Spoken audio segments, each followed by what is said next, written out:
My First Aeroplane by Herbert George Wells. My first aeroplane. What vivid memories of youth that recalls. Far back it was in the spring of 1912 that I acquired a Lauda Magna, the Great Lark, for so I christened her. And I was then a slender young man of 24, with hair, beautiful blonde hair, all over my adventurous young head. I was a dashing young fellow enough, in spite of the slight visual defect that obliged me to wear spectacles on my prominent, aquiline but by no means shapeless nose, the typical flyer's nose.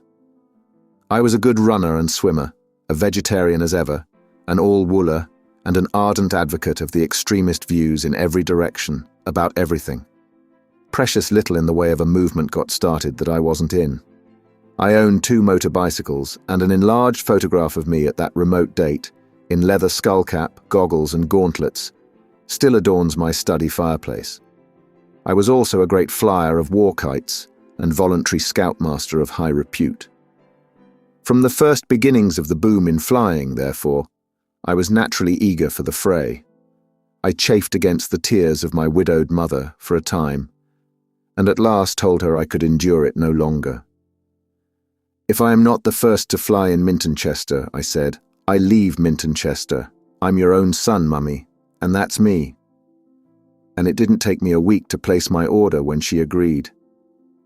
I found one of the old price lists the other day in a drawer, full of queer woodcuts of still queerer contrivances.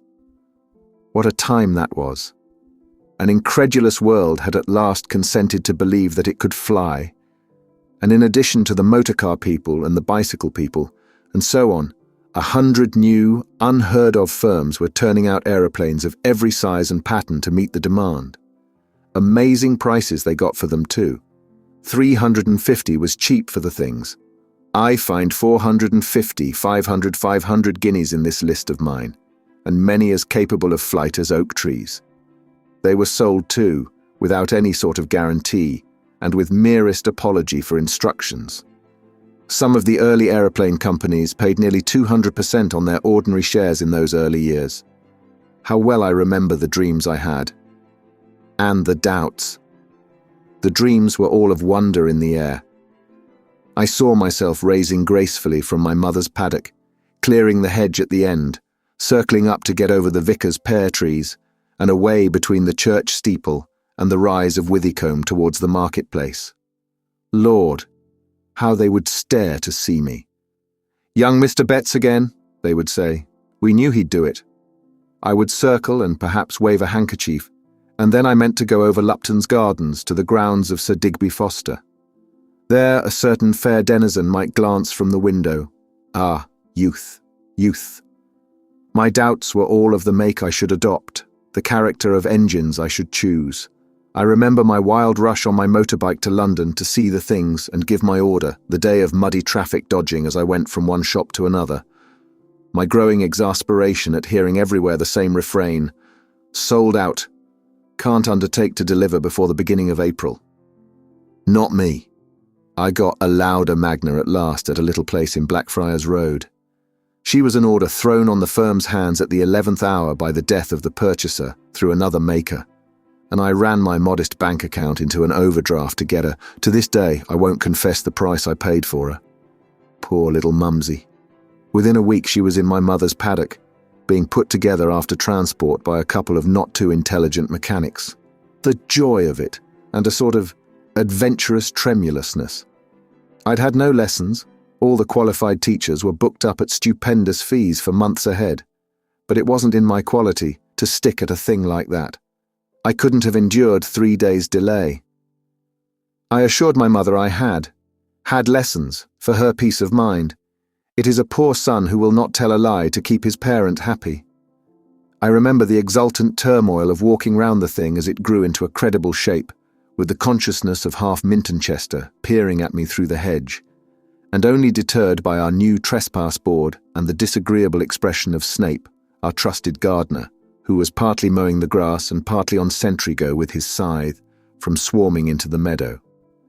I lit a cigarette and watched the workmen sagely, and we engaged an elderly unemployed named Snorticum to keep watch all night to save the thing from meddlers. In those days, you must understand, an aeroplane was a sign and a wonder.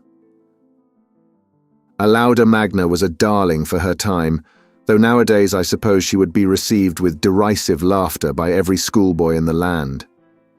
She was a monoplane, and roughly speaking, a Blériot, and she had the dearest, neatest 7-cylinder 40-horsepower GKC engine with its GBS flywheel that you can possibly imagine. I spent an hour or so tuning her up. She had a deafening purr, rather like a machine gun in action, until the vicar sent round to say that he was writing a sermon upon peace and was unable to concentrate his mind on that topic until I desisted. I took his objection in good part, and after a culminating volley and one last lingering look, started for a stroll round the town. In spite of every endeavour to be modest, I could not but feel myself the cynosure of every eye. I had rather carelessly forgotten to change my leggings and breeches I had bought for the occasion, and I was also wearing my leather skull cap with ear flaps carelessly adjusted, so that I could hear what people were saying. I should think I had half the population under 15 at my heels before I was halfway down the high street. "You going to fly, Mr. Betts?" says one cheeky youngster. "Like a bird," I said. "Don't you fly till we comes out of school," says another. It was a sort of royal progress that evening for me. I visited old Lupton, the horticulturist, and he could hardly conceal what a great honour he thought it. He took me over his new greenhouse. He had now got, he said, 3 acres of surface under glass, and showed me all sorts of clever dodges he was adopting in way of intensive culture.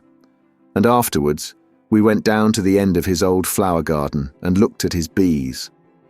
When I came out, my retinue of kids was still waiting for me, reinforced. Then I went round by Paramore's and dropped into the Bull and Horses, just as if there wasn't anything particular up, for a lemon squash. Everybody was talking about my aeroplane.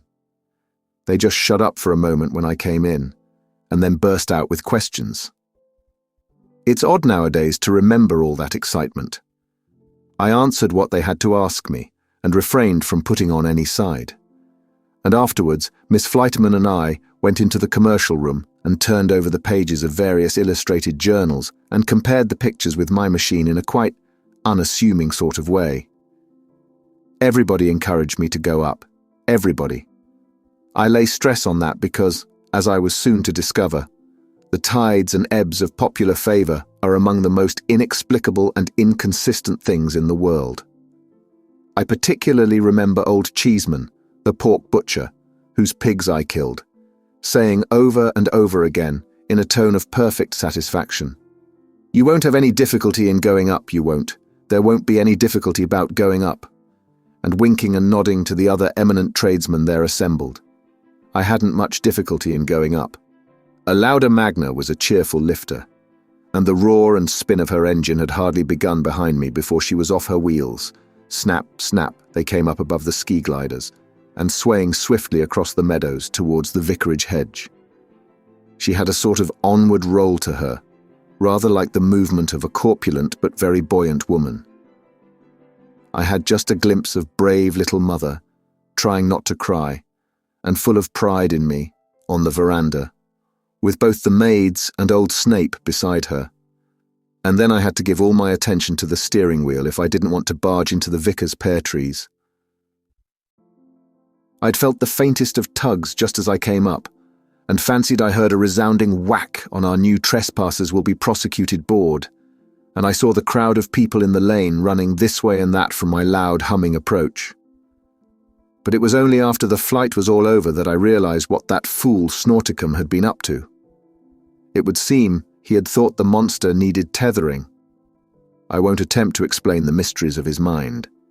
And he had tied about a dozen yards of rope to the end of either wing and fixed them firmly to a couple of iron guy-posts that belonged properly to the badminton net.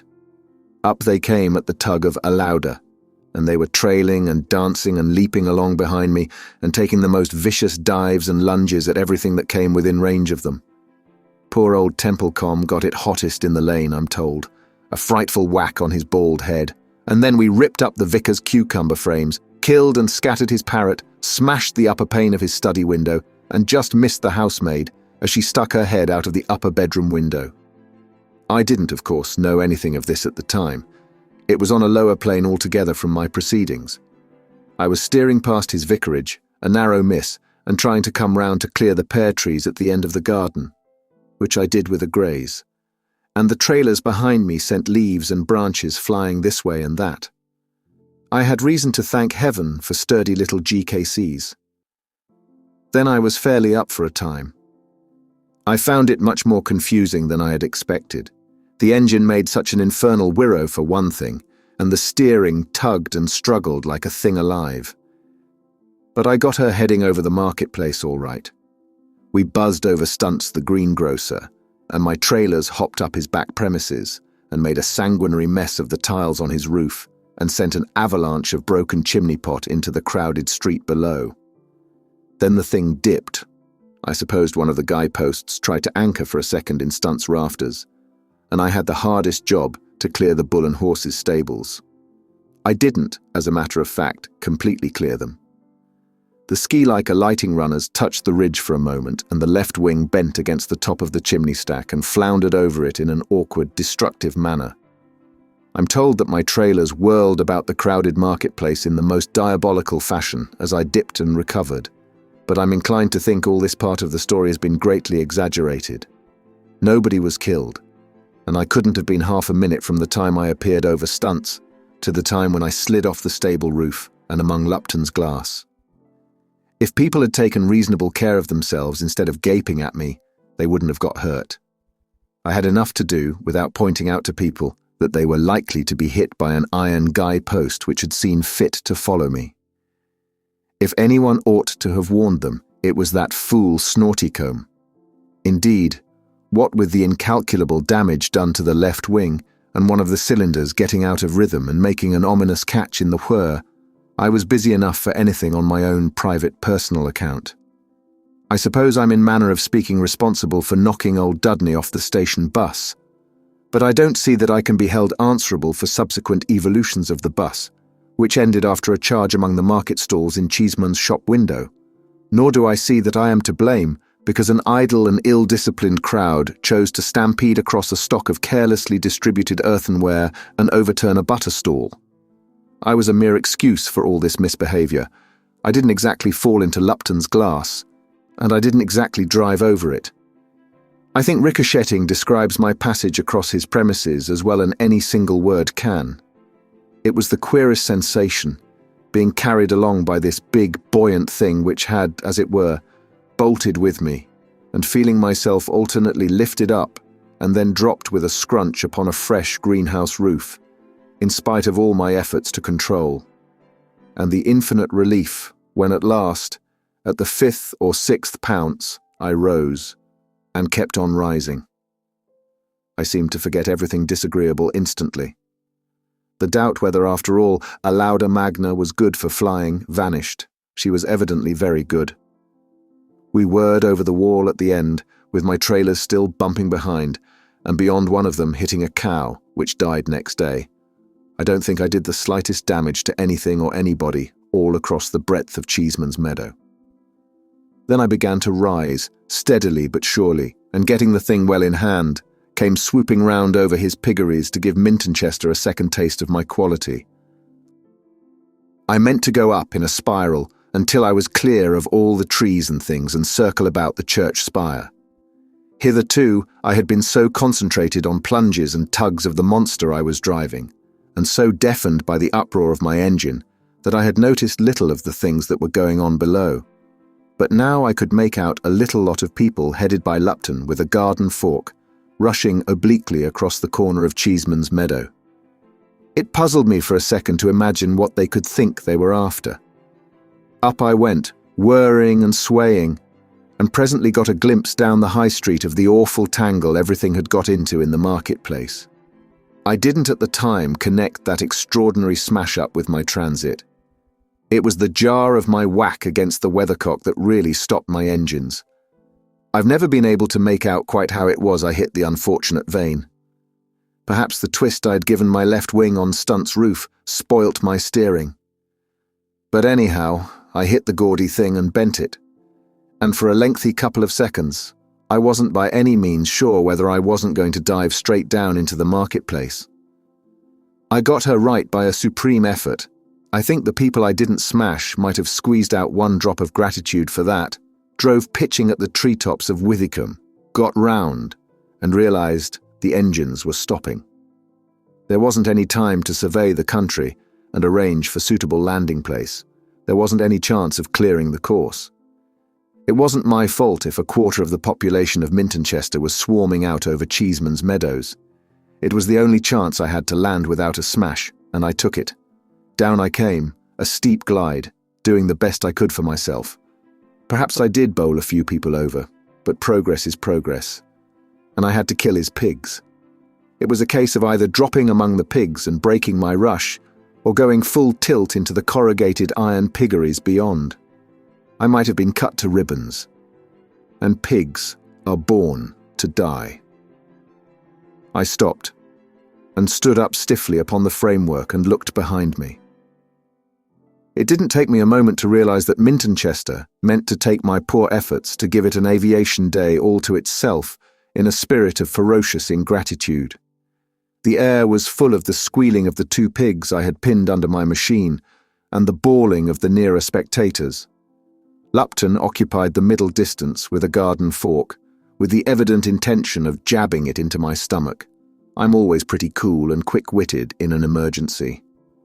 I dropped off poor Alauda Magna like a shot, dodged through the piggery, went up by Frobisher's orchard, nipped over the yard wall of Hinks Cottages, and was into the police station by the back way before anyone could get within 50 feet of me. "Hello," said Inspector Nenton. "Smash the thing?" "No," I said, "but people seem to have got something the matter with them. I want to be locked in a cell." For a fortnight, do you know, I wasn't allowed to come near my own machine. I went home from the police station as soon as the first excitement had blown over a little, going round by Love Lane and Chart so as not to arouse any febrile symptoms. I found Mother frightfully indignant, you can be sure, at the way I had been treated. And there, as I say, was I, standing a sort of siege in the upstairs rooms, and sturdy little Alauda Magna, away in Cheeseman's Field, being walked round and stared at by everybody in the world but me. Cheeseman's theory was that he had seized her. There came a gale one night, and the dear thing was blown clean over the hedge among Lupton's greenhouses again. And then Lupton sent round a silly note to say that if we didn't remove her, she would be sold to defray expenses, going off into a long tirade about damages and his solicitor. So Mother posted off to Clamps, the furniture removers at Up Norton Corner, and they got hold of a timber wagon. And popular feeling had allayed sufficiently before that arrived for me to go in person to superintend the removal. There she lay like a great moth above the debris of some cultural projects of Lupton's, scarcely damaged herself, except for a hole or so and some bent rods and stays in the left wing and a smashed skid. But she was bespattered with pig's blood and pretty dirty. I went at once by instinct for the engines and had them in perfect going order before the timber wagon arrived. A sort of popularity returned to me with that procession home. With the help of a swarm of men, we got Alauda Magna poised on the wagon, and then I took my seat to see she was balanced properly, and a miscellaneous team of 7 horses started to tow her home. It was nearly 1 o'clock when we got to that, and all the children turned out to shout and jeer. We couldn't go by Pook's Lane and the vicarage because the walls are too high and narrow, and so we headed across Cheeseman's Meadows for Stokes's Waste and the Common to get round by that detour. I was silly, of course, to do what I did. I see that now, but sitting up there on my triumphal car with all the multitude about me excited me. I got a kind of glory on. I really only meant to let the propellers spin as sort of hurrahing, but I was carried away. It was like something blowing up, and behold, I was sailing and plunging away from my Wain across the Common for a second flight. "Lord," I said. I fully meant to run up the air a little way, come about, and take her home to our paddock. But those early aeroplanes were very uncertain things. After all, it wasn't such a very bad shot to land in the vicarage garden, and that practically is what I did. And I don't see that it was my fault that all the vicarage and a lot of his friends should be having lunch on the lawn. They were doing that, of course, so as to be on the spot without having to rush out of the house when a lauda magna came home again. Quiet exultation. That was their game.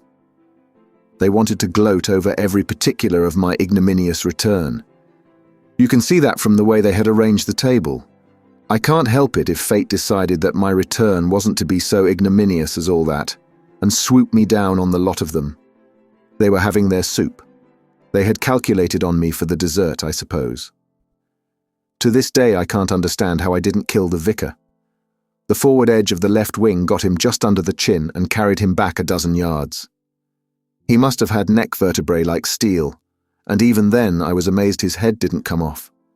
Perhaps he was holding on underneath, but I can't imagine where. If it hadn't been for the fascination of his staring face, I think I could have avoided the veranda. But as it was, that took me by surprise. That was a fair crumple-up. The wood must have just rotted away under its green paint. But anyhow, it and the climbing roses and shingles above, and everything snapped and came down like stage scenery, and I and the engines and the middle part drove clean through the French windows onto the drawing-room floor. It was jolly luck for me, I think, that the French windows weren't shut. There's no unpleasanter way of getting hurt in the world than flying suddenly through thin window glass, and I think I ought to know. There was a frightful jawbation, but the vicar was out of action, that was one good thing. Those deep, sonorous sentences. But perhaps they would have calmed things. That was the end of a lauda magna, my first aeroplane. I never even troubled to take her away. I hadn't the heart to. And then the storm burst. The idea seems to have been to make Mother and me pay for everything that had ever tumbled down or got broken in Mintonchester since the beginning of things. Oh, and for any animal that had died a sudden death in the memory of the oldest inhabitant. The tariff ruled high, too. Cows were 25 to 30 pounds and upward, pigs about £1 each, with no reduction for killing a quantity. Verandas were steady at 45 guineas. Dinner services, too, were up, and so were tilting and branches of the building trade. It seemed to certain persons in Mintonchester, I believe, that an era of unexampled prosperity had dawned upon the place, only limited, in fact, by the solvency of me and Mother. The vicar tried the old sold to defray expenses racket, but I told him he might sell.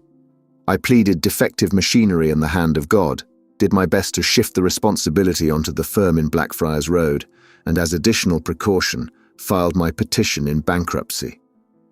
I really hadn't any property in the world, thanks to Mother's goodness, except my 2 motor bicycles, which the brutes took, my photographic darkroom, and a lot of bound books on aeronautics and progress generally. Mother, of course, wasn't responsible. She hadn't lifted a wing. Well, for all that, disagreeables piled up so heavily on me, what with being shouted after by a ragtag and bobtail of schoolboys and golf caddies and hobbledehoys when I went outdoors, threatened with personal violence by stupid people like old Lupton, who wouldn't understand that a man can't pay what he hasn't got, pestered by the wives of various gentlemen who saw fit to become out of works on the strength of alleged injuries, and served with all sorts of silly summonses for all sorts of fancy offences, such as mischievous mischief and manslaughter and willful damage and trespass, that I simply had to go away from Mintonchester to Italy and leave poor little Mother to manage them in her own solid, undemonstrative way. Which she did, I must admit, like a brick. They didn't get much out of her anyhow, but she had to break up our little home at Mintonchester and join me at Arosa, in spite of her dislike of Italian cooking. She found me already a bit of a celebrity because I had made a record, so it seemed, by falling down 3 separate crevasses on 3 successive days. But that's another story altogether.